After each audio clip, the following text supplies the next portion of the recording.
Okay, part B. I get we needed like a nice warm episode of like this, but like, did it have to be during a mission? Like, really?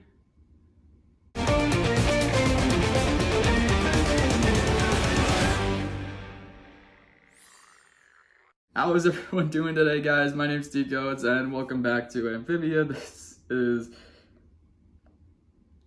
I don't know about this one. I mean, it's a fun episode, it's a cute episode, but like, what were they?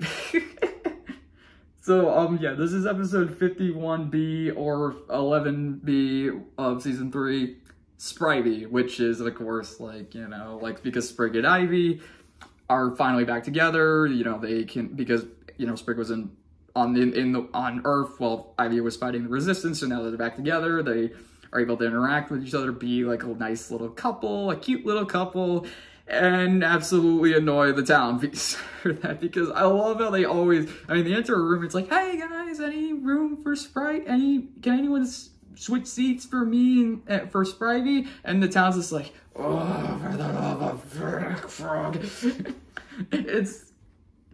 I mean, I get it, they're kids, it's cute. I mean, it is cute, like, what they do. Some of the things they do in this episode is cute for the two, but I mean, it's like, you're in a resistance and you literally are fighting for your lives. Like, I feel like there are some moments where you need to put that relationship aside. And I mean, they learn that lesson, but I mean, like, really? But yeah, that's the thing about this episode is because, you know, Sprig and Ivy, they want to be together for everything they do. And so when Sasha puts them on an assignment with Stumpy and I forget the other girl. I forget this girl frog's name. I think she's been in an episode before. She looks like a hairstylist. So I mean, because she has freaking ginormous scissors on her, and I think that's a reference to something. I don't know. I feel like it had to have been, but. Yeah, so they get paired up with them, and so it's like Sprig was gonna be with Stumpy, and Ivy was gonna be with Scissor Girl. That's what I'm gonna call her for this. But that's what Sasha wanted them to do, because the plan was the only way out of Amphibia is through the mountain pass, and unfortunately that is being blocked off by a turret that has a shield generator that needs to be taken out. So the plan is Sasha's gonna lead them in. Sprig and Stumpy was going to go to the turret, deal with the turret, and while Ivy and Scissor Girls were going to deal with the shield generator. And once that was taken care of, Sasha would then rendezvous with the cargo that was going to come in, the shipment. So, you know, pretty straightforward plan, but of course, because Sprig and Ivy don't want to be split up, they decide to mess with the plans. Like, they make a fake note from Sasha to convince Stumpy and Scissor Girl to do the shield generator while Sprig and Ivy just go take on the gunner. And so there are a few cute moments, like the two of them infiltrating, like they work really well off each other. So of course they get to the turret without a problem. You know, they don't trigger any sensors. And even like once they get there, because they're waiting for the shield to drop, they're just like, so you want to practice some dance moves? And a few of them are cute. Like I even like the one, like they do a reference to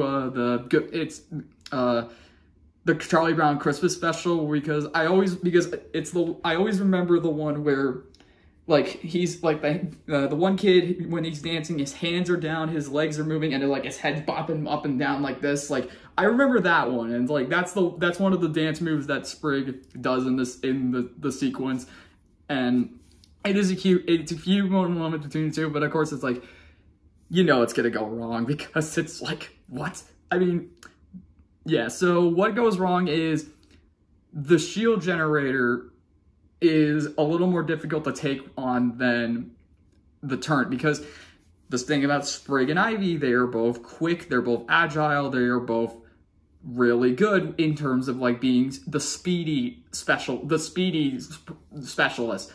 Or I mean, well, basically, yeah, it's like in terms of like Sprig and Ivy, and then like Stumpy and the Scissor Girls. Like the Stumpy is obviously the tank of the group of the four, like because he can just barrel through anything. But unfortunately, when it comes to him dealing with like the shield generator, which turns out to be a gigantic mechanized crab, by the way, because why, I don't know. Honestly, I mean, I felt like if they added like some purple glow to it and maybe like changed the metal plates to like to make it a little bit whiter, it would have reminded me more of like a Horizon Zero Dawn, Horizon Forbidden West boss fight.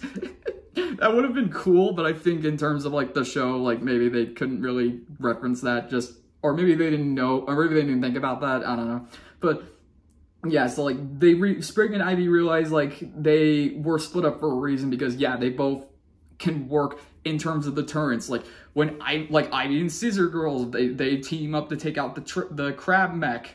Like, because Ivy is able to keep it distracted because she's quick, she's agile, she's a bit annoying. So while she's doing that, Scissor Girls finds the circuit breaker of the crab monster, the giant crab machine, and is able to disable them, or I guess give it a haircut. Like, because she uses her scissors to cut the wires, and it makes it into nice and pretty. But of course, it's like, well, all the wires have been cut, so that thing's not working. So for Sprig and Stumpy, however, they literally go back to the turret afterwards. And I love Stumpy. He just barrels through the fence, and he's just literally charging towards the turret like he's Reinhardt from Overwatch, while Sprig is just on top of his back, just shooting all of the sensors to keep him from going off. And then they get there, and one of the funny things about this episode was, of course, Sprig, because he's a kid, he's stubborn, he's like, let's see if the shield generator's down. He touches it, and it's just like an electrical shock that sends him flying every time. It's pretty funny. So, of course, like, he gets there to the turret, and Stumpy's like, let's see if the shield generator's down. And then Sprig's like, I wouldn't do that. But, of course, Stumpy, like, he has his spatula hand that is carved from the bone of his hand. He's like, the electricity is concurrent with my burn. He's like, okay, that's sure. So it's like, Sprig's like, oh, so that's why Sasha put you for this one. It's like, see, kind of makes sense why you need and even, you know, why you need that. And so, luckily, they do destroy the turret, but they almost don't get it in time. Like, it seemingly run out of time, because the reason why they're able to do this, because the robots change shifts, and I even like that too. I love it in shows when something is going on and you as a viewer question it, but then they the show then a character in the show questions it. Like in this case, they're talking about how the robots for the most part are always there, except when they change shifts, then there's a 5-minute gap in between the shifts when a next group of robots comes in. So then, of course, I was like sitting there watching, I'm like, wait, robots have shifts? And then next thing you know, I hear someone say, wait, robots have shifts? And it's like, yeah, you gotta give them a break for the work. And it's like, okay, again, it's funny because me as a viewer questioning it, it shows just how a few steps ahead the show can be with stuff like that. So yeah, so basically, yeah, they came in to attack during the gap between shifts, and so it seems like they ran out of time because the next shift the robots are coming in, but Sprig is able to keep them distracted by shooting, blinding them with some mud balls from his slingshot, and they're able to get some boom shrooms into the turret and blow it up, and they meet back with Sasha, where Wally's dad comes in with supplies for the resistance, which is awesome. I'm glad that we brought that back too. And so everything seems to be nice and dandy. But of course, Sasha calls Sprig and Ivy out for what they did. It's like, that mission wasn't a success. And then Sprig and Ivy, yeah, kind of. And then Sasha's like, you jeopardized the plan because you wanted to be together, didn't you? And they're like, yeah. And it's like, could you not just could you not just tolerate being separate for like a few minutes? Like, because pretty much that's what it was. Like, Sasha, like, they're back. I mean, when they just realize they have to split up in order to complete the mission, Sprig's like, I'll miss you, Ivy. I'll miss you too, Sprig. And then I love Stumpy. He's like, oh, for Pete's sake, we're going. It's like, he's just done. He's like, nope, I'm done with this. I was like, let's just get this mission over. But again, like, Sprig and Ivy, they do realize their relationship is still there. It's just there's gonna be times where they have to be separate for reasons like missions like this. Like, you need to have them at different places because their strengths paired with who they're partnered with can make things work. I mean, that's why Sasha did that. That's why Sasha paired Sprig with Stumpy, because when they're dealing with the turrets, Stumpy is the tank who can check to see if the turret or the shield generator is still operational, while Sprig is agile and is able to keep the enemies at bay, and while Ivy keeps the metal crab shield generator distracted, the scissor girls can just cut the wires and stuff. So like, all that makes sense. So, but I'm glad in terms of, I mean, it's a cute little episode. It's a nice lesson in terms of like relationships, I guess, and just like realizing that teamwork definitely doesn't solely need to be just about chemistry. It also needs to be about like having the right combinations. Like, I mean, because yeah, you can definitely have great chemistry with people and you can still do good, but it's like you have to realize that your skills, the skills and personalities of other people could also be useful as well. I mean, like,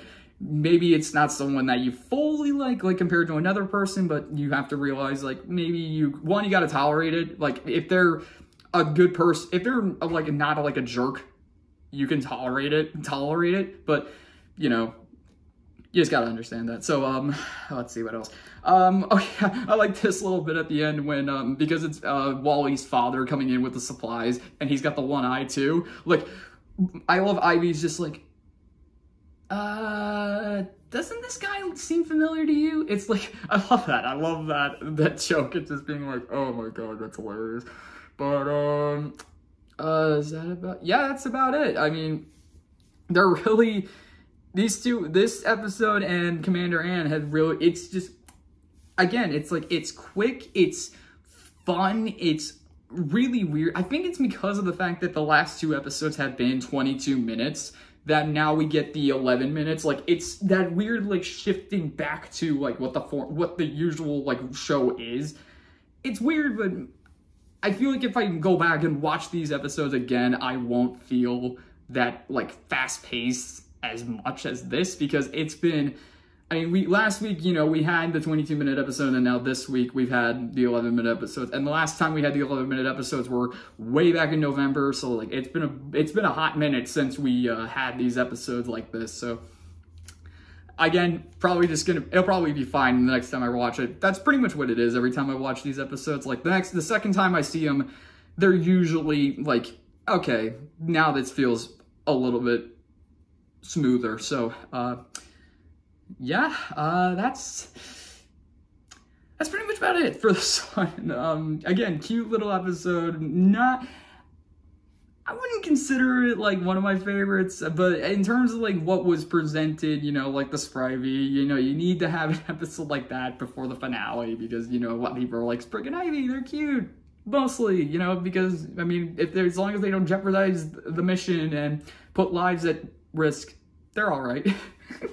But, yeah, so, okay. Alright, yeah, so I hope you guys enjoyed the video. I don't know why I'm like this right now, but if you liked it, leave a like. If you want to leave a comment, and if you want to subscribe. You don't have to. I'm just saying. Thank you all for watching, and we'll see you in the next video.